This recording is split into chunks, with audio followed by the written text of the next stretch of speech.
আজ এই পৌষের শেষ বিকেলে আমরা একত্রিত হয়েছি আমাদের সোনারংতরী ছায়ার আলী জাকের চত্বরে। আজ আমাদের একজন পরম শুভানুধ্যায়ী, আমাদের মুন্সিগঞ্জ জেলার কৃতিমুখ বরেণ্য কথা সাহিত্যিক রাবেয়া খাতুনের 89তম জন্মবার্ষিকী।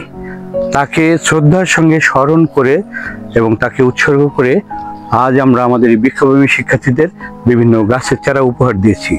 আমরা 2013 সাল থেকে রাবেয়া খাতুন সাহিত্য সাংস্কৃতিক সংসদ নামে একটি সাংগঠনিক কার্যক্রম পরিচালনা করে আসছি এবং তার ব্যানারে আজ এই গাছের চারাগুলো আমরা উপহার দিয়েছি আমাদের এই বৃক্ষপ্রেমী শিক্ষার্থীদের।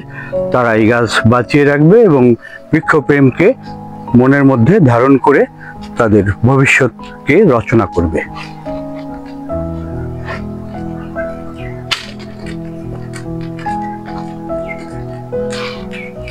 ধন্যবাদ সবাইকে।